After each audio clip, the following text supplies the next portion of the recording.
মংলা বন্দর থেকে বেনাপোল পর্যন্ত যাত্রীবাহী রেল চলাচল শুরু হয়েছে। শনিবার দুপুরে মংলা রেলওয়ে স্টেশন থেকে নতুন রুটের উদ্বোধন ঘোষণা করেন বাগেরহাট ৩-এর সংসদ সদস্য বেগম হাবিবুন নাহার। এই সময় মংলা রেল স্টেশনের স্টেশন মাস্টার এস.এম. মনির আহমেদ সহ রেল কর্মকর্তারা উপস্থিত ছিলেন। এদিন দুপুর ৩টায় মংলা থেকে বেনাপোলের উদ্দেশ্যে ছেড়ে যায় কমিউটার ট্রেনটি।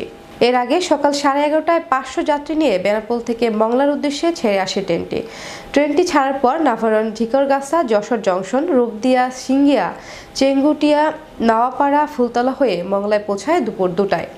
মংলা থেকে 361 জন যাত্রী নিয়ে দুপুর 3টার দিকে ট্রেনটি বেনাপোলের উদ্দেশ্যে যাত্রা করে।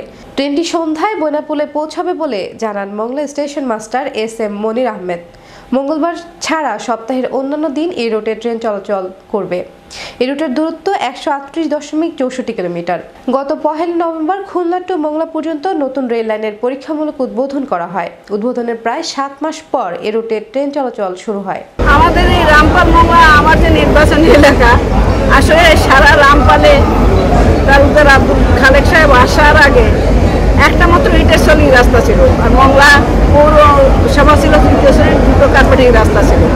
এছাড়া কোনো ধরনের ট্রান্সপোর্টের যে সুবিধা এটা মানুষের কল্পনায় ছিল না এই নৌপথ ছাড়া। Make your next gathering extraordinary with RC Catering. We cater authentic Asian cuisine, bursting with flavor and tradition, and it doesn't stop there.